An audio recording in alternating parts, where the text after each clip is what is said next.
Keep kicking, step into your power. Keep kicking, moment to the hour. Every strike, every fall, every rise. It's a journey through a warrior's eyes. Old school, new school, all styles blend. From the mat to the mic where the arts ascend. Philosophy deep, but the vibe stays tight. Martial minds meeting in the podcast light. Keep kicking, step into your power. Keep kicking, moment to the hour. Every strike, every fall, every rise. It's a journey through a warrior's eyes. Keep kicking. Keep kicking. Paul Coffey leads and the journey begins.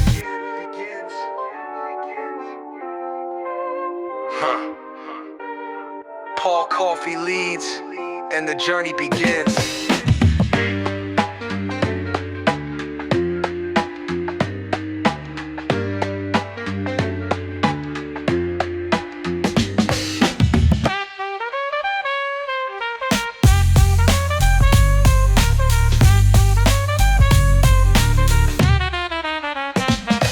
Technique entails discipline and fire. Each guest brings truth to inspire.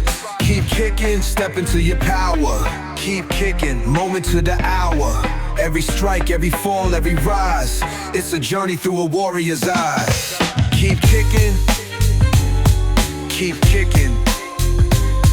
Paul Coffey leads and the journey begins.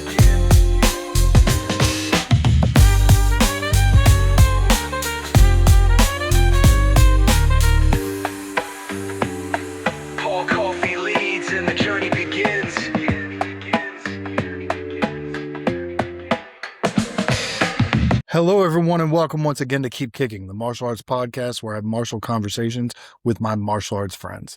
Today, I sit down with Les. Les, would you like to introduce yourself to the people? Hello and welcome. I'm Les Bubka. I'm a martial artist. I think I'm one of the first ones who brought attention to mental health and the benefits of karate for it. I work with charities, I work with organizations, I work with the clubs on trying to improve people's well-being through the tool of karate.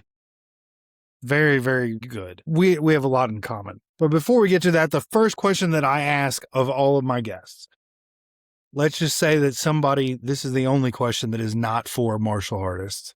This is actually for the person that's been researching martial arts, is thinking about doing it, but hasn't done it yet. What advice would you give them as they start their journey? Find a club that you like, where you feel comfortable, not necessarily what you had in mind to do.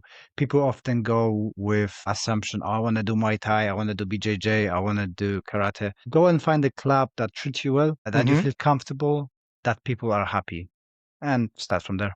Brilliant. Brilliant. I always tell people when that comes up, give yourself the grace and the permission to be wrong. If you pick the club doesn't work for you, it's okay to start over. You try it for a month. You want something else, do something else. Give yourself that permission. So exactly. We're going to jump right into the difficult question, as it's been labeled by a lot of people. The difficult question starts with an omission. I, as a lifelong practitioner of martial arts, recognize that I'm equal parts sadistic and masochistic, and that I'm probably in the minority. Most of the students that come to us are not that. So the question is, Les, how do we teach the nonviolent person the ability of speaking the language of violence when it's necessary? Gradually showing them that it is possible. In our club, we do sparring from first day, so we encountered that a lot, that people will not punch in the face, will hold back, will not engage. And through the conversation and leading through the example, when people see other people doing a sparring or whatever competition or tournaments or drills, flow drills, whatever, they see that other people enjoy. In that way, we can break the barrier of fear. Usually it is a fear either of hurting somebody or being hurt. If you lead by an example and you see, 10 people with different abilities, my club is very mixed abilities. We go from deaf people to people with MS. If they can do it, then you can do it as well. You just need to be led into it gradually, sensibly. You're not going to put somebody into full contact fight who never fought. So it's gradually improving their abilities and what they can take and how they can train together. Brilliant. So we do of similar things. I'm 6'5". You can't tell it because I'm sitting down, but I'm a tall, lumbering guy, and I've been labeled amongst my martial arts friends as the non-violent guy or as the guy that heals trauma through martial arts. You know, my backstory, I was a victim of childhood abuse, and I used martial arts as a vessel to get myself out of that, and using martial arts as a vessel to also heal those scars, but then also teaching other people how to navigate those situations and helping them get to the other side of whatever that looks like for them. How do we use martial arts to heal ourselves? Leading by example again, as you said, you had a childhood trauma. I had a huge anxiety caused by my dad being alcoholic.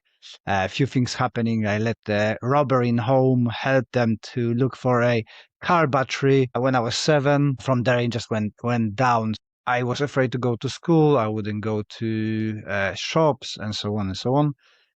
But then one of my friends dragged me into a karate school, and through training and being able to switch off for an hour and a half of hard physical workout, I could find a space for not being bothered by anything else.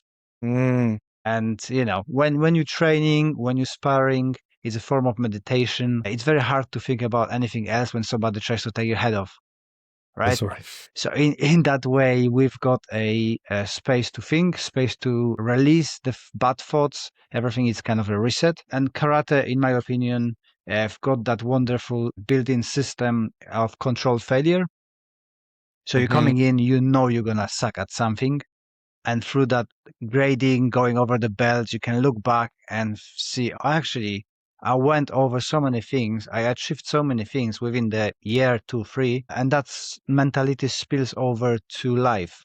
You're not looking at things that, oh, I cannot make it. You look at things as a challenges, right? I fail now, but in 2, 3, 4 months, I'm going to overcome that obstacle. And within the last 8, 9 years, I'm working with the charity Oakleaf, which is charity for mental health. We've got the people coming in, and it is alongside the therapy, right? Karate is not qualified therapy yet. We're working on it. Beside the proper therapy, it can build the confidence and change people's mentality, change people's attitudes. And that's why I love it. That's how I think that it can help.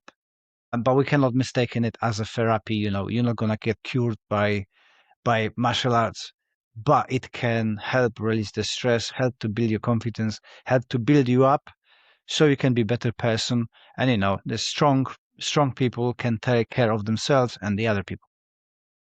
How are we working to make it a therapy? Tell me about this. I've got few people from research institutes, universities in UK who've been interested in doing more research about martial arts, how they work, how we can help people. My kind of question to those authorities and the courses providers is how much different it is karate movements from a dance movement. As the dance therapy can be beneficial, why there cannot be a karate as a therapy being beneficial? So I'm hoping that within a few years we're gonna have a recognize that you're gonna go to doctors and they're gonna say, hey, you can go to do karate instead of music therapy, some other therapies, not as a cure for everything, but as Right, a right. rebuild of your confidence, right? It's not gonna be like, go karate, do a couple of punches, you're gonna be cured. For all the problems gone. That's unrealistic thinking, but we're trying to get more research into the impact of karate, and not only as a fighting art, but as well, I do something called taiso, so gentle exercises. So we take the kata in the model of like Tai Chi. I've got a couple of groups of elderly and people with mental health issues that Hmm. report that is hugely beneficial for them. It's anecdotal at the moment, but I'm looking for people who would like to do more research into it. I know that Troy from Australia, he's with his, I never pronounced it properly, Geelong hair, is using Muay Thai in the same way, and he's doing a lot of research into that. Also, as well, I forgot her name. There's a girl in Australia. Sorry, Victoria. Victoria. I think it's Victoria.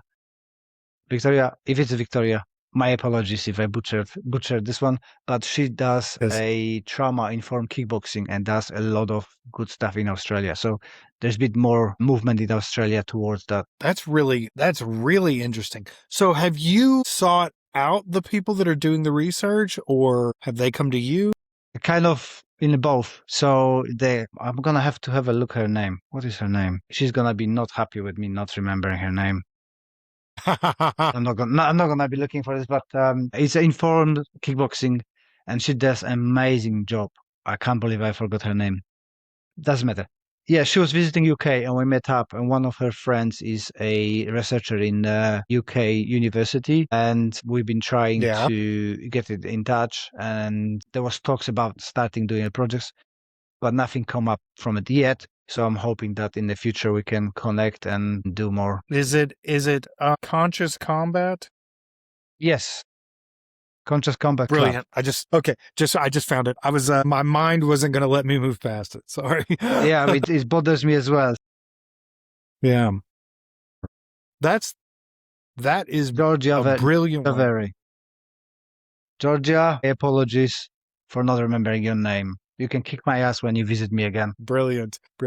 I have some people that I'm associated with, and in the States, they're doing some research on a university and on a medical level for Tai Chi, and like what the benefits of Tai Chi are medically, both for healing trauma and like somatic healing, but also just basic health as an exercise. What is it? So it's interesting to, first of all, it's nice to hear that type of work is being expanded, but it's also interesting to hear that it's being expanded. So anyway, what do you do differently with your classes? Are there any things that you do that you structure differently to make them more for the trauma, for the healing, for those people that you wouldn't normally do in a traditional class? There's a little bit of a story to that. If you don't mind, I can entertain you with this. Yes. As most of the instructors who decide to go towards disability training, mental health training, we think that we're going with some knowledge into it, right? So I went to the project my first day. I'm sitting there. I'm stressed. I'm anxious. I'm going in, and there's coming group of people, and so I say, "Hi, how are you?" And the first thing hits me. Somebody tells me, "Oh, I'm shit today," and I'm like, "This is not what you meant to say. You meant to say you're all right, right?" And the next person comes and says, "Oh, I'm suicidal today." Your first response is that it's gonna be all right. Well, it's not Right. gonna be all right. So this was my big lesson, and I spoke with them about it, what they expect from me as an instructor, because they've got so many different levels. Some have got the terminal illnesses, some have got the permanent disabilities, some have got the temporary mental health illnesses. And the conclusion was, we understand from them, we understand you don't know everything about all the disease we've got, all the problem we've got. Just ask us. We tell you what to do. So 10 years later, I let people to tell me what they can do, and it works great. So there's a structure of the training, but there is a group of individuals that I try to fit that everybody is included. What it does not mean, it doesn't mean that everybody does the same thing. Because, for example, one of our students got the MS, quite advanced MS, so he can stand for only 2-3 minutes. And if we do sparrings, he cannot participate. But instead of sending him on the side, he either films us or measures the time. So he's included in the same activity, but does something else. But he's not, you go away because you cannot do it. You be part of what we do, but you've got your job and task. We've got few people who cannot be hit in the head, so they do the knockdown sparring. We've got few people who don't want to go on the floor. They're not going on the floor. We've got few people who had a trauma of being attacked, mostly women, so we don't grab them, for example. And we gradually, through understanding, we leveling up, right? So we've got the people with autism who been not sparring, now they're sparring for a half an hour every session with no problems. It's just kind of getting them accustomed and let them know that they are in a safe, non-judgmental environment, And if they say, hey, I can't be hit in the head because whatever, that's fine. Nobody's going to tell you to go away from the club or stop doing stuff. You do what you can. You tell me what you can. My job is to push you, but you tell me where it's too much of pushing. And we understand that you can sit down, you can relax.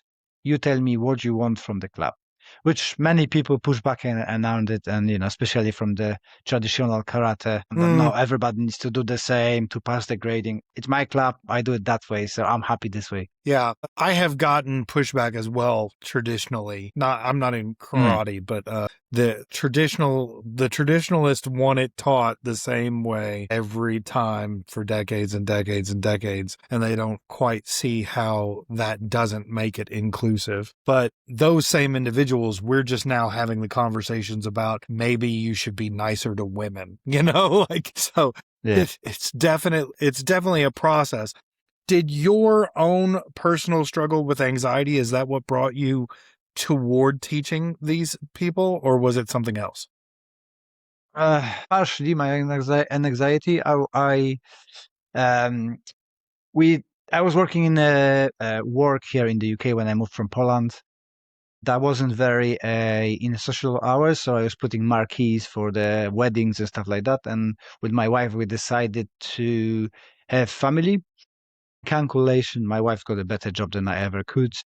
We decided I'm going to be a house husband. So my job was taking care of children. Good. But there was a few hours of spare, so I thought I would like to really give back to community. My wife encouraged me to follow up my personal training, and mostly I'm best at doing martial arts. This is what I excel. So she said, why don't you do that? So with her permission, I thought, well, I'm gonna try to help people with alcoholism because my dad had that issue, so I was impacted, and that was partially part of my anxiety because he never been happy because was ill with the alcoholism. But I couldn't find a charity that deals with alcohol here. They didn't have space for project, but they've been very kind. They said, well, we've got a sub project that works with people with mental health. Okay, I give it a try. And to be honest, from that, I learned more about my anxiety than from going through it. Because he's in Poland and I think all over the world, mental health, just shake it off. Just walk it off. Especially as a man. We don't talk about it. You just get on with it. Don't be such a pussy, right? That's right. So I learned more about it when I joined in the team. And through that, when our son was born, I was writing down notes how I would like to be better father than my dad. One of my friends oversee that and said, why don't you publish a book?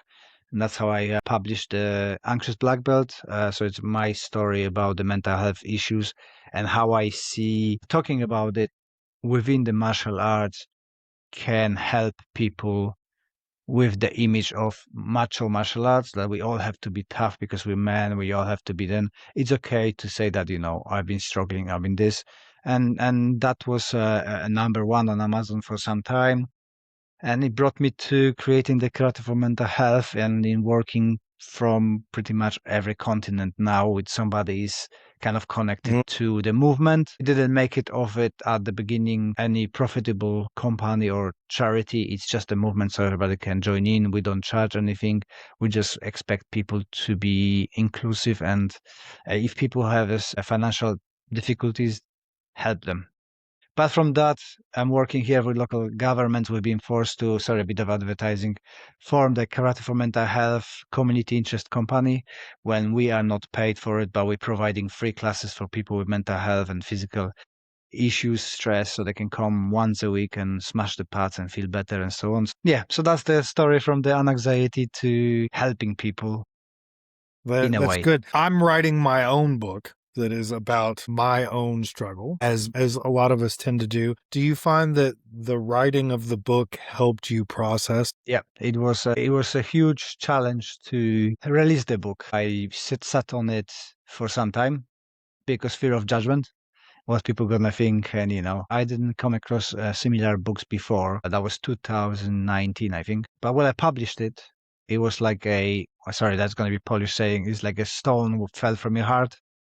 Yeah. A weight off your shoulders. That's the English one, right? Yeah. And it was very catharsis, cleansing. Cathartic. That's the yeah. Cathartic. Sorry, my English is still crap.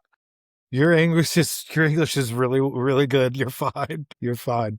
Yeah, How it long? was great, and yeah, How long did you sit on it? about 6 months. I think I finished it 2017, and I Yeah. published it eventually 2019. So yeah, 2 years. Well, not few months, 2 years. Yeah. But I thought it's gonna be like I'm not the author. I write very simply. The book is not Mm-hmm. big. I thought, well, I'm just gonna have a negative feedback from people, but I'm gonna do it anyway. And actually, it was completely opposite. So many people contacted me saying that it's just like their story. That Mm-hmm. they really it resonates with them. I had a person said that they saved their life, which I never expected it.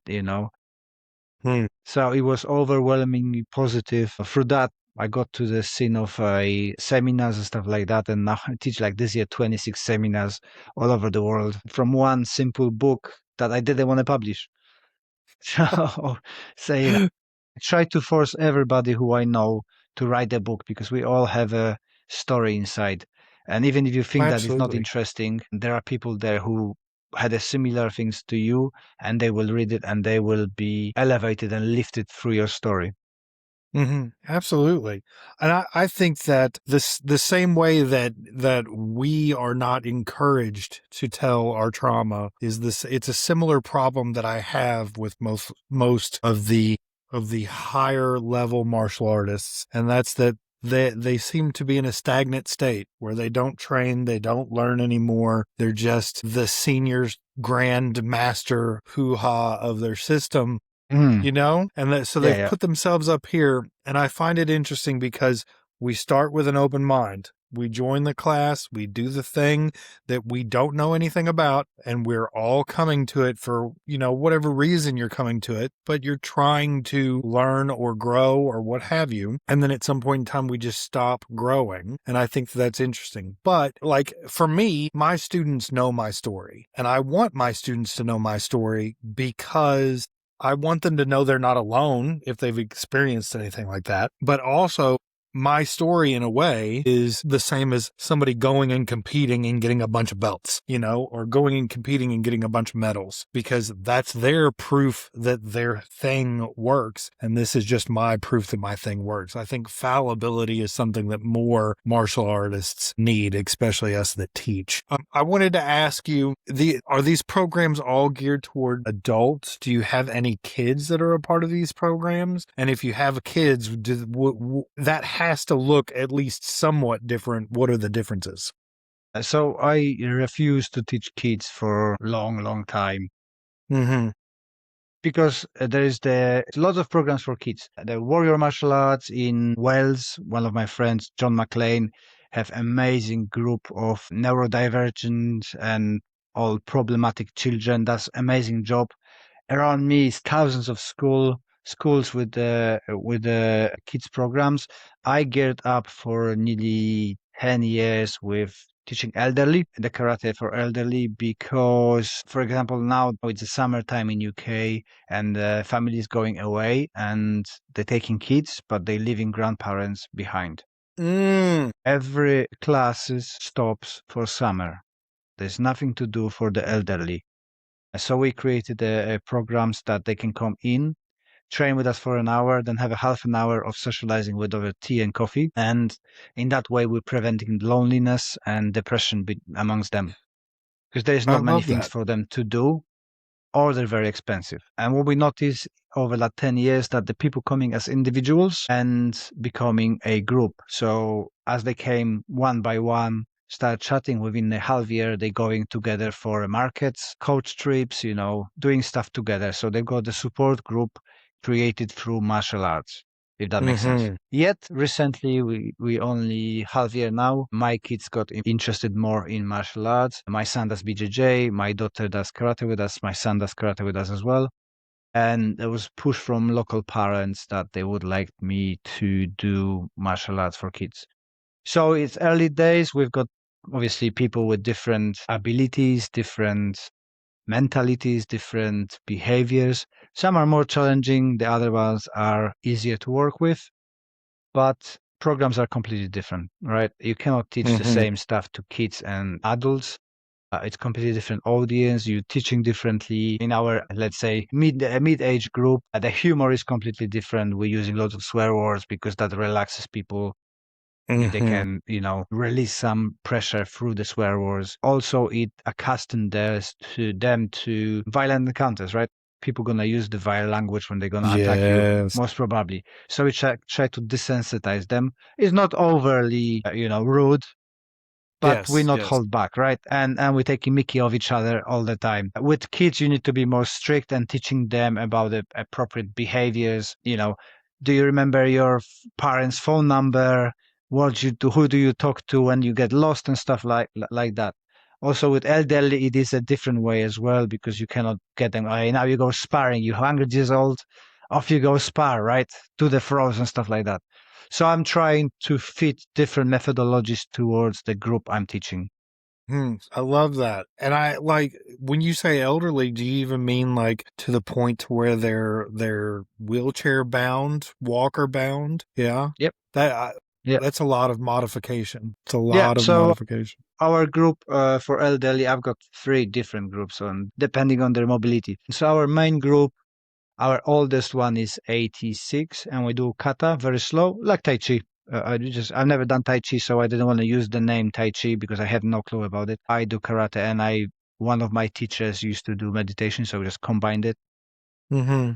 And in this ones, we do very slow karate with a few stances modified so not making their knees worse.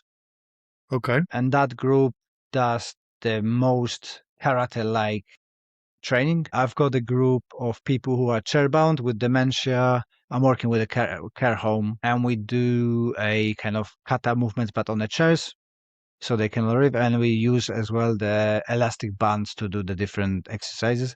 And I've got a group that is mixed, so some people doing it standing, some people do sitting down, and we just allow them to adjust. You can stand for 5 minutes, you stand for 5 minutes, then you sit down, but you carry on.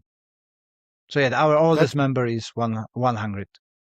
what? That's awesome in So itself. of That's awesome in itself. And I bet that 100-year-old is just pleased with whatever movement they're able to do, course. right? Like and keeping them moving will help them stay alive, prevent Exactly. stagnation, Yeah, so prevents many from that group ask me, will I gonna get stronger and stuff? And the thing is that in that age, it's not making you stronger, but we're trying to stop you getting weaker, you know? right. So you just try to keep them as mobile as they can. I'm not expecting them to be able to lift 200 kilos next month or run a marathon or do karate championships, right? So, but it's challenging that in that group where the oldest one is, they are heavily impacted by dementia. So the same Mm, questions on every session, every time is the same. So this is a little bit tiring. You know, somebody has to do it. Somebody has to care about them and help them that's until right. they're enjoying and turning up. We're gonna keep going. Do they remember you? The ones Yeah, with dementia, they remember you? Do they remember sometimes sometimes? Do they remember some of the movement? Or do you have to That's wonderful. we need to refresh, but some are worse than the others, right? So Mhm. those who don't remember, they always like your first time there and you're explaining, oh, what we're gonna be doing today. Well, I always say we're gonna be taking over the world, so that's my standard response. So I I'm love trying it. to I try to make it as fun as possible and don't take it personally, right? So Right, right. A bit of play is needed in all martial arts schools. Whether it's present or not is different, but it is needed in all martial arts schools because we learn better when we play. of course, Yes. I'm really interested in that. When I teach some Tai Chi to elderly groups, and what we just do is we're just celebrating the movement you can do. If you're in a chair and you can lift your arm to here, then we just lift the arm to here. But if tomorrow it can go to here, then it go, and I think that that's what's important because Again, a body of water that is in motion stays in motion. A body of water that is at rest becomes stagnant. And I think that's the same metaphorically for us. Yeah, so unfortunately here around, there was a few people with me now who been really discouraged by Tai Chi teachers because we was like, you're 3 months here, you can't remember the movements, you can't do this, you should be better than now. And I say to people, that's just for them experience, right? I say to people, guys, you are over 80, you had your stresses in life. Who am I to tell you off that you can't remember the move? Till you're moving and you're having fun, let's go. I'm always upset when I hear about other martial artists that are not able to help their students. I was taught as a young martial artist getting into teaching that if I was going to take on teaching, my goal would be to teach. So that means whoever wants to learn, whoever's in class, my goal is to teach them. And it's to them to decide why or for how long or any of that. I think that it's inconsiderate of us. It's disingenuous of us to the martial art itself. We do a disservice to the art by telling somebody that we can't. Well, yes, I agree totally with you, but I think some people are really obsessed with the results. You're putting effort in teaching somebody. I've got my students, some of them are 10 years with me, the elderly, and we've got 10 forms, right? 10 kata to do. And we do them for 10 years. Some only remember 3, right? I could got frustrated that why don't you remember it all? Well, if I'm going to be 80, will I remember 3 katas? Who knows? I might do, might not. So, and learning new things, it's getting harder after 40. So, if I'm going to be twice my age and be able to learn 3 forms within 8 years, I think I'm going to be happy. For sure. But so the other thing that comes up on this podcast frequently is how martial arts is a fountain of youth, right? So you do martial arts, you keep moving. I'm also over 40. I'm mistaken, or I frequently get told that I don't look like I'm in my 40s, but I am. Same for you. You don't look like you're in your 40s, but here we are. But martial arts is the fountain of youth, right? Because it keeps us moving. It keeps us young. It keeps us guessing. I don't know of very many things that tax your nervous system, your physical body. It taxes your mental or problem-solving acuity. It does everything all at once, whereas other sports seem to, now it's time for physical, now it's time for mental, and martial arts taxes even the emotional acuity that is within the body. So I think it's a fountain of youth, right? Well, if you're not bothered by injuries, you train smart. That's true. Are you bothered by injuries? Have you been injured? Some of the younger years when you've been, do 1,000 kicks, kick the trees and stuff like that, it's not coming out now. You think you're gonna, you feel you healed it properly because you didn't bother to go to the doctors and start creeping in. But I can't complain. I'm I know people who are more injured than I am. Very good. Very good. I was going to ask how you, has your training changed as you have aged? Do you train differently now? Yeah. How has it changed? I dropped my ego. Ego cost me a lot of injuries being younger. Now I just don't care. I have fun. I literally 2 years ago started BJJ from scratch after 10 years break, and the change is massive. Being able to let go and not take things personally and be able to tap whenever, it is what it is. It's changed the whole attitude to martial arts and training. It's much more pleasurable. I wish I'd done that 30 years ago. But that's the journey, right? You can tell younger students now, don't do this because it's not gonna work. They have to learn through their own mistakes. We all on that journey. Do have to learn for their own mistakes. Yeah. So I jokingly have said that part of the reason that I started a podcast was so that my students could listen to other people say to them some of the things that I say, because students don't always listen to their masters. They don't always listen to their instructors. And so when somebody else says it and they're like, that was a good idea, I was like, yeah, that's a good idea. So how do you get rid of the ego? How do we eliminate ego? I spent a lot of time in competition and I was struggling. I had physical attributes, although I'm short. In my group category, I worked in my club with people who became world champions. So my training was on that level.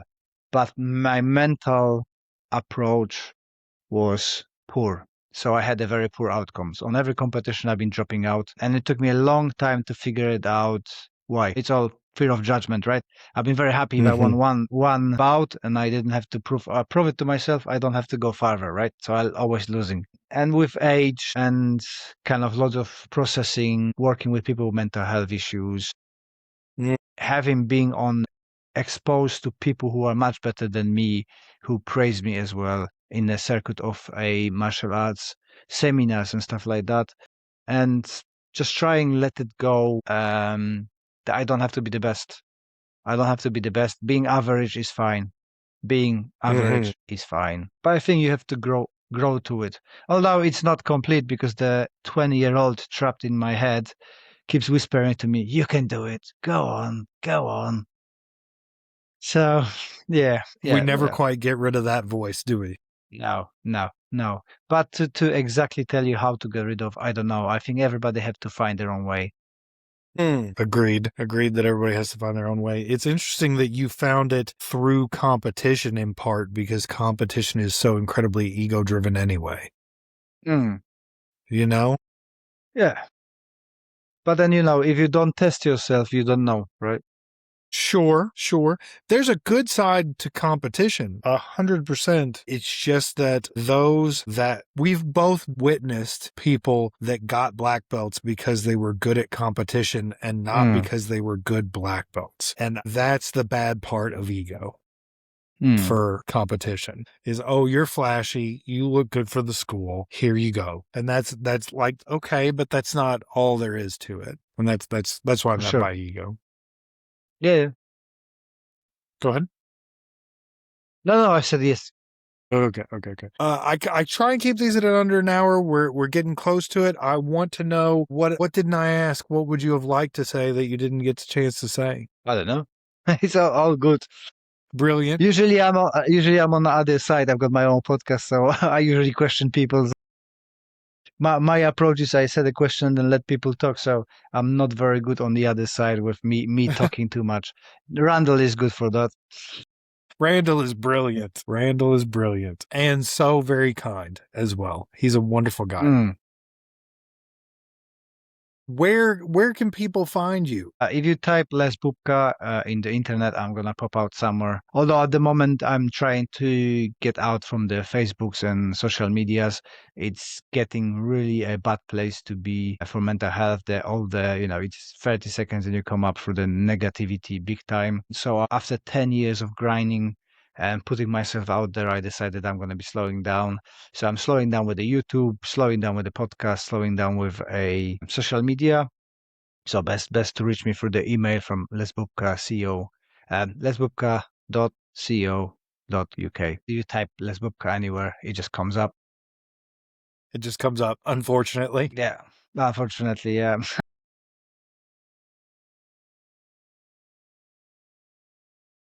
I have to say that within the karate circles, I'm known for fighting with the trolls because I've got lots of troll activity on my videos on YouTube, but I don't take it personally. So I grind them down with kindness till they give up. And I want everything. I have no troll that stopped me from talking to them nicely and politely. Because my belief is that if we move on and allow those people to do stuff, they're just going to go to somebody else. So we need to stand up for them and, Absolutely. It is bad for your mental health if you allow them to take control over you. And I know it's easier said than done, but I learned it really impacted me on the beginning, right? People don't like my stuff, people don't like me. And then I realized talking to the people wiser than me that, why would I be bothered with somebody's opinion if I never asked them about it? And I would never ask them, right? So I stand up for those people who who are afraid to posting stuff because they're gonna be having bad comments. So somebody needs to stand up. So with the politeness and kindness and not taking personally, I'm just chatting with trolls all the time.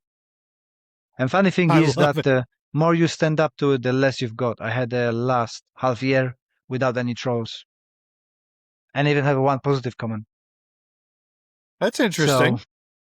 it's, I think they looking at, and if they see that you are giving in, the more and more coming. You're just looking for a very, very easy victim.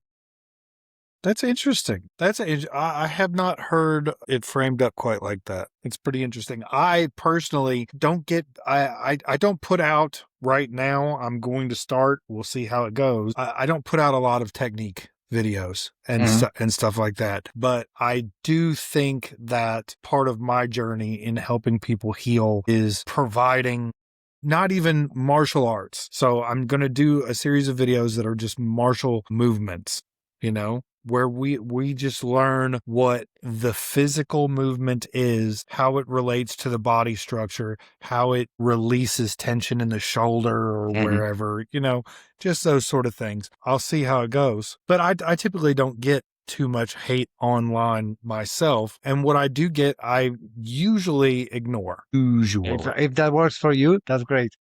Well, I've Right. been called a dinosaur of YouTube because I started in 2017 and still not successful. So I don't have a presence to be. I just attract trolls. But No, it is what it that's is, and everybody needs to deal with it in their own way. I don't think so. There is a correct or not correct way. I like a scrap. I like a fight, so I translate that to everywhere. And if it's a verbal one, like I said, I've got the rules that I try to be polite. And usually, when I invite them to my mental health project, they give up because they don't want to be seen as they having problem with mental health. So it's quite easy. That's a brilliant way to do that. That's a brilliant way to do that. For anybody that is a martial arts instructor that is friends with me that's watching this and they want to be a part of that mental health initiative, how do they get a hold of you So for if you that? type karate for mental health, it's gonna pop out as well because it's mainly me. It's either on the Facebook or we've got our karate for mental health CIC. When if you want to support, you can grab the different T-shirts. There's donation button and join in for the different seminars, workshops where we're trying to support people and raise the funds to provide those classes. And we've got workshops for women as well from vulnerable backgrounds. Mm, Do mm, workshops around the UK as well. So, yeah, brilliant. that's And the last promotion that I'll make you do is where can people find your book? Amazon. Everything's Amazon. Unfortunately, we've been blessed with Brexit. So me sending books personally is getting so expensive that it's just easier for a reader to get it from Amazon because it's twice cheaper. Okay. It's Thank you. that much more expensive? It depends on which country. For example, if I'm sending book from UK to Norway, my book costs about £10 and it's another 10 taxes. But I can't see how much they're gonna charge. So I advise Wow. people to get it from Amazon because Amazon got the better deals. And then when you see me on a seminar, I can sign it for you. Perfect. So Do you have any seminars lined up in the US? I'm not in US now. Well, if you do, you There's have a to lot let me of know. problem because I'm Polish. I don't have a British citizenship. It's a lot of hassle with the visa, and your visa system is difficult to go through. So many different It versions of the visa and stuff. it sure is. It sure is. We do. It feels intentional, but that's a different subject for a different time. Les, I thank everybody that sits down with me. First, for your time. I know time is a precious commodity that we have far too little of. But secondly, now because you've had this conversation, you're a part of my martial arts journey, whether you like it or not. I can't thank you enough for that. Thank you very much for having me and listening to my rambling. Absolutely. It was far from rambling. It's wonderful. I want to thank everybody that watched, listened, some combination of. I hope you got something out of it. And like always, everybody, keep kicking.